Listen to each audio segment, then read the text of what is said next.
जीव स्वयं नित्य निरंतर कर्मों के जाल को रच रहा है और अपने आप को बांध रहा है। आपको मुक्त होना है, बंधना नहीं है। जीव का जन्म कर्मों के अनुबंध से होता है, कर्मों के बंधन से होता है, और उसको अपना ऋण चुकाना होता है। कर्मानुबंध ये बहुत सूक्ष्म विषय है। जैसे आप जिस परिवार में जन्म लिए हैं तो उस परिवार के लोगों से आपका ऋण है, इसलिए उसी परिवार में आप आए हैं। और ऋणानुबंध उसको बिना चुकाए या बिना वसूल किए आप वहां से जाएंगे नहीं। आपको लेना है तो वसूल करना है और देना है तो चुकाना है।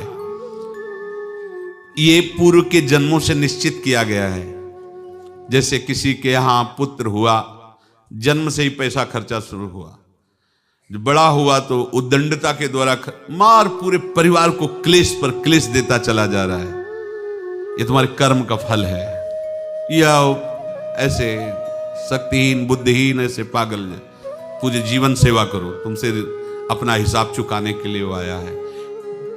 अब परिवार के जो सदस्य जुड़े आके, मतलब पत्नी आते ही पूरी हृदय में आनंद, परिवार में आनंद, और जीवन भर वो आनंद ही सुख देने के लिए उसका जन्म हुआ। वो अपना ऋणानुबंध मुक्त, और आते ही भयंकर क्लेश खड़ा कर दिया, बीच में दीवार और झगड़ा वैसा, फिर अतरे दिन मारपीट शुरू, कलह अशांति, पूरा जीवन नरक हिसाब करने आए।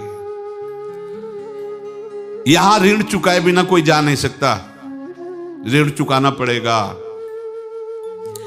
किसी का ऋण वसूल करना है तो किसी को ऋण चुकाना है, दोनों काम करने होते हैं।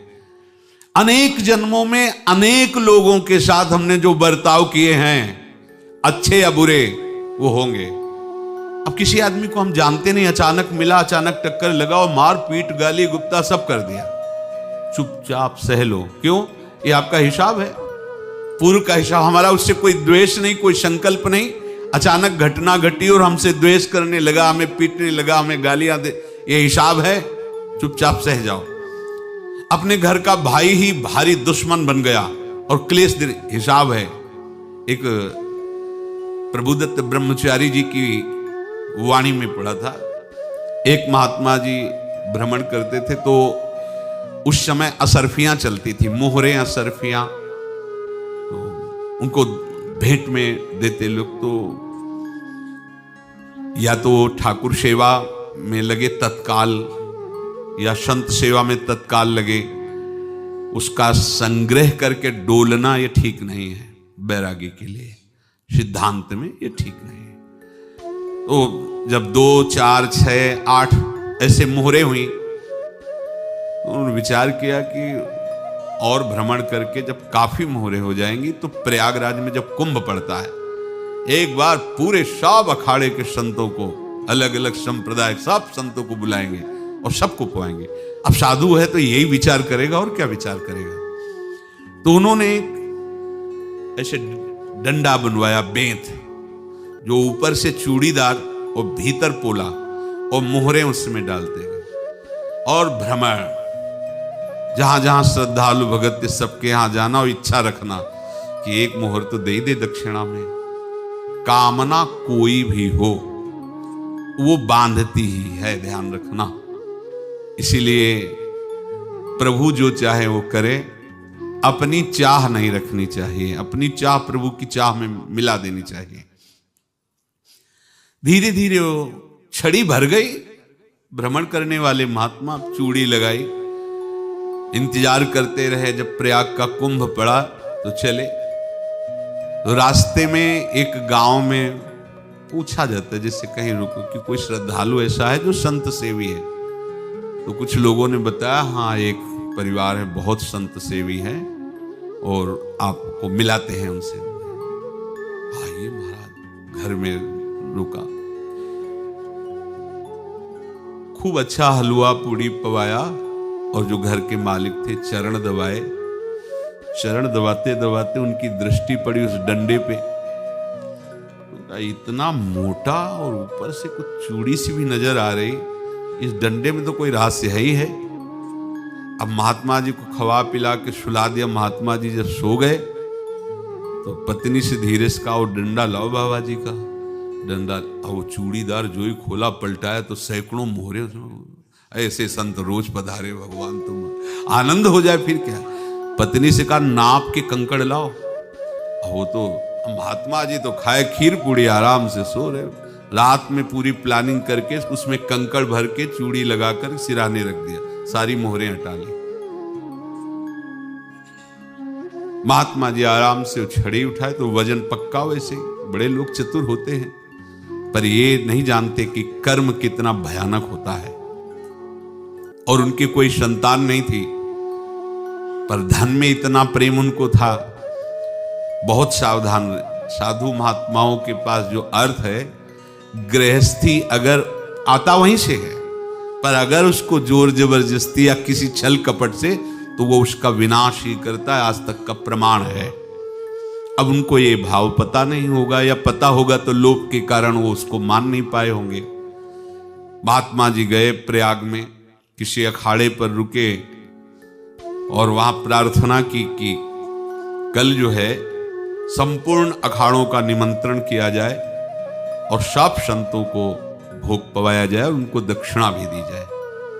महंत ने सोचा कि बहुत बड़ा है तो उत्सव है, क्योंकि प्रयाग में कितने हजारों संत महात्मा सब। तो उनका महाराज बोरों इसमें चीनी और टीनों घी लगेगा, सब व्यवस्था। बोले आप मंगाइए, एक एक हिसाब हम करेंगे, हमारे पास सब व्यवस्था है। बोले कुछ तो पहले दे दो, वो इकट्ठे देंगे हम। उनको था कि अगर हम छड़ी खोला और दो चार मोहरे दी, किसी को पता लग गया तो गड़बड़ हो सकती। बोले हम भंडारे के समय आखिरी में सब कुछ आपको दे देंगे। ठीक है। वो अपने पास से पैसे लगाकर खूब जितना सामग्री सब लाए, लाखों की, और सब संतों को निमंत्रण कर दिया। संत जन निमंत्रित हो गए, भंडारा बन रहा है। तब वहां के महंत है, उनका देखो भंडारा भी बन रहा है, संतों को निमंत्रण।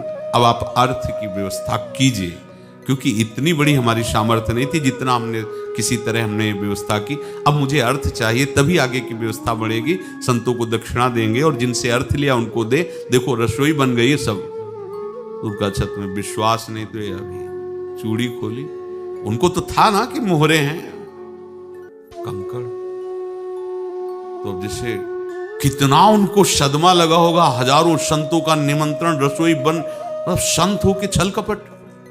तो उनका महाराज आपने तो हमारा नाश कर दिया, जो महंत थे। अब बताओ रसोई बन गई, संत निमंत्रित हो गए, और आप ये कंकड़ दिखा रहे हैं हमको। आपने तो हमें बर्बाद कर दिया। हमारी इतनी सामर्थ्य नहीं थी, आप पहले बता देते। संत होकर ऐसा छल कपट। अब वो बोले तो क्या बोले, क्योंकि उनको पता था कि मोहरे हैं इसमें। अंदर से उनका चिंतन गया उसी सेठ के पास। अच्छा, ऐसा धोखा हमारे साथ किया, भोगोगे तुम। ये जो निकलता है ना भोगोगे, ये अकाट्य होता है।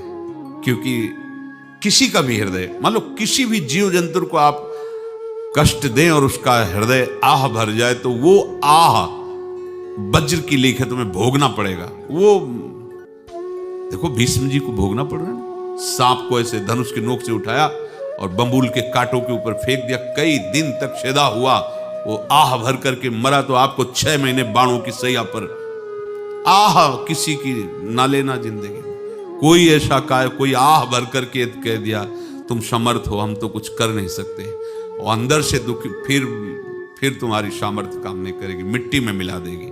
फिर ये तो संत थे, और भगवत आराधना के लिए, संत आराधना के लिए ही ऐसा किए हुए थे।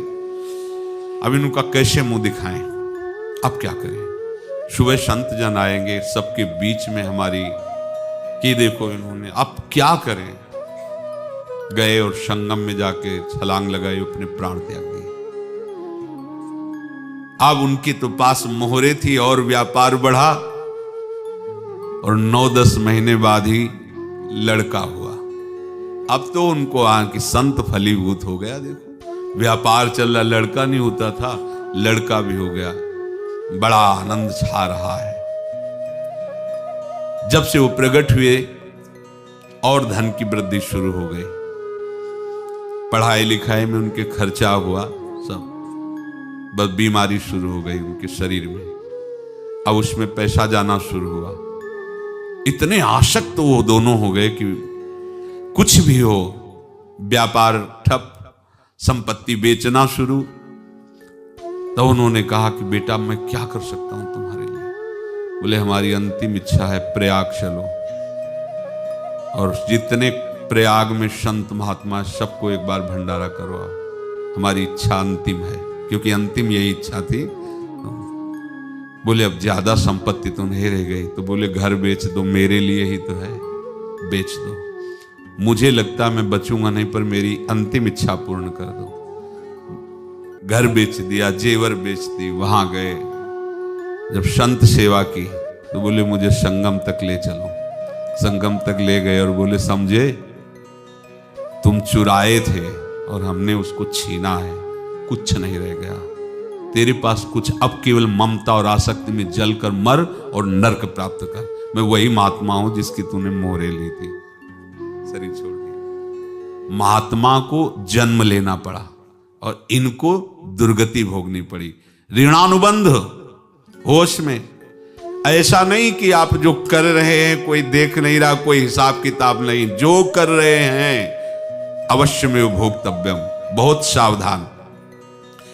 अनेक जन्मों में अनेक लोगों से जो कुछ लिया दिया है, इस लेने देने को मिटा देने के बाद ही तुम मुक्त हो गए। इसीलिए एक उपाय है, लेना न देना, मगन रहना। क्या? मालिक को समर्पित हो जाओ, मालिक को अपना माना हुआ समर्पित कर दो, खत्म। अहम त्वाम स्वरूपापेभ्यो मोक्षयिष्यामि, सब खत्म। आगे पीछे लेना देना सब खत्म। एकादश स्कंद में भगवान श्री कृष्णचंद्र जी ने कहा जो मेरे चरणों का आश्रय लेकर भक्त मेरा भक्ति करता है, उसके पितृ ऋण, मातृ ऋण, देव ऋण, ऋषि ऋण, सब ऋणों से मैं मुक्त कर देता हूं। बस यही एक उपाय है जो इसके बंद करने का उपाय भक्तों के लिए है, वो यही है। भगवान की शरण में होकर अपना माना हुआ पूरा भगवान के अर्पित कर दो। अर्पित करने का तात्पर्य उसमें अहम हटा दो। तो दियम वस्तु गोविंदम तुभ्यमेव समर्पये। जिनसे तुमने सेवा करवाई है उनकी सेवा करनी पड़ेगी। जिनसे तुमने जो कुछ लिया है उनको देना पड़ेगा। ये लेने देने का व्यापार जब तक समाप्त नहीं होगा तब तक तुम्हारा जन्म मरण चलता रहेगा। अब आपको यहां समझना है, यदि आपसे किसी ने पैसे लिए और बेईमानी करके नहीं दे रहा है तो आप उसको गाली मत दीजिए। आपने बेईमानी की थी इसलिए आपकी बेईमानी हुई है, ले गया, कोई बात नहीं है, बंधन से मुक्त हुए, जो बोझा था चला गया। उसको ऐसा ना देखे कि ये बेईमान हमारे रुपए मार लिए, अब जो कुछ होगा देखेंगे। अगर आप आगे नया कुछ करते हैं तो फिर आगे का हिसाब आपको भोगना पड़ेगा, ध्यान रखना।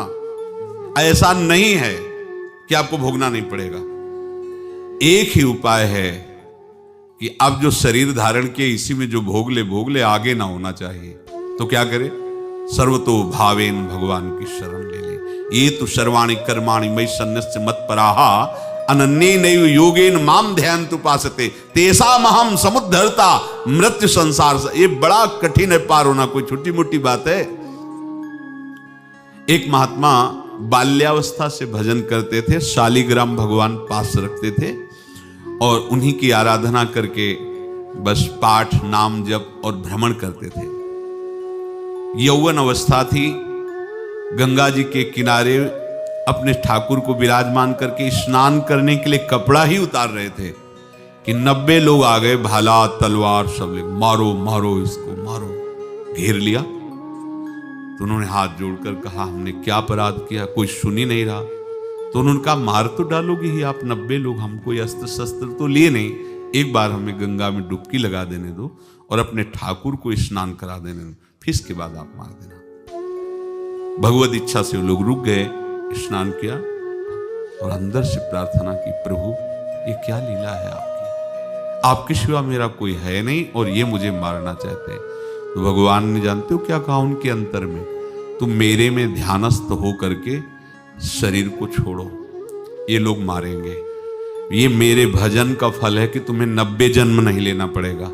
एक ही जन्म में 90 मिलके, तुमने 90 हिंसा की थी पूर्व में, तो तुम्हें 90 बार जन्म लेना होता और एक एक करके मारते। ये मेरे भजन का प्रताप है कि एक बार में ही 90 का हिसाब हो जाएगा।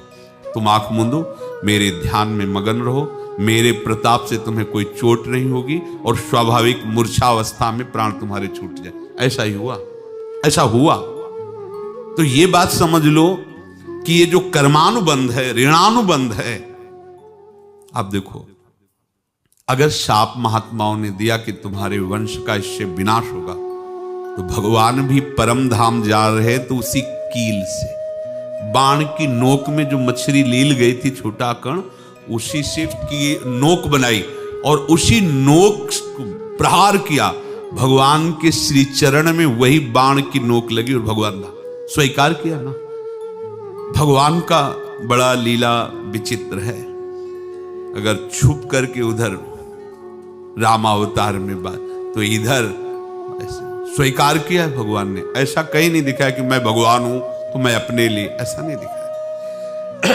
नारद जी का हित किया पर नारद जी ने शाप दिया तो भगवान ने स्वीकार किया।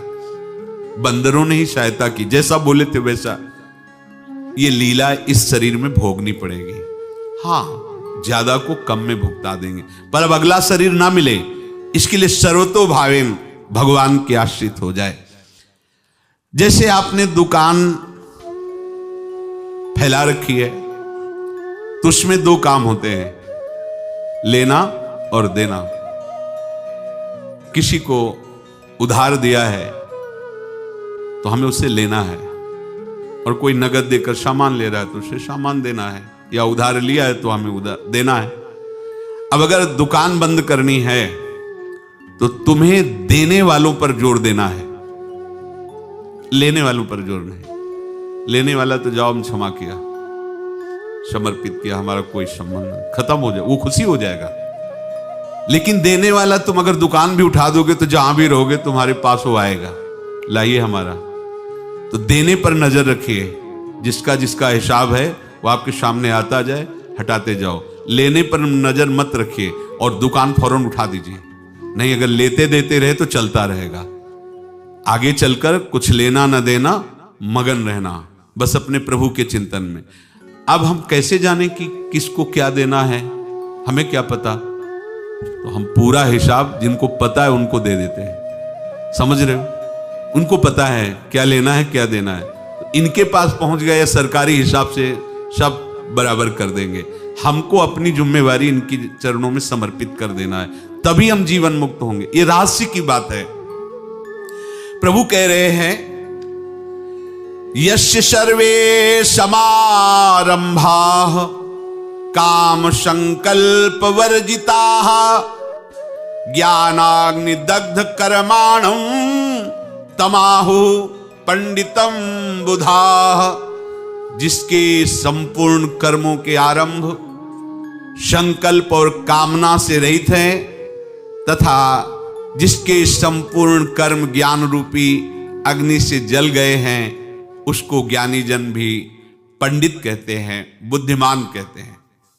पूज्य श्री भाई जी महाराज कह रहे हैं, जैसे वहां ज्ञानाग्नि से दग्ध कह रहे हैं, तो अपने वृंदावन वासियों का प्रेमाग्नि से सब कर्म संस्कार दग्ध होते हैं। जब प्रेम का प्रादुर्भाव होगा तो समस्त पाप भस्म हो जाते हैं, अशांति नष्ट हो जाती है, संसार ज्वाला स्पर्श भी नहीं कर सकती है। जब भगवत प्रेम का प्रादुर्भाव होता है तो हो सकता है उस उपासक के जीवन में दुखों का पहाड़ टूट पड़े। परिवार खिलाफ, शरीर रोगी, अव्यवस्था, बहुत बहुत कुछ, सब कुछ कह रहे हैं। इतना सब होने पर भी उसके हृदय में कोई भी दुख नहीं होता। ऐसा सामर्थ्यशाली भगवत प्रेम है।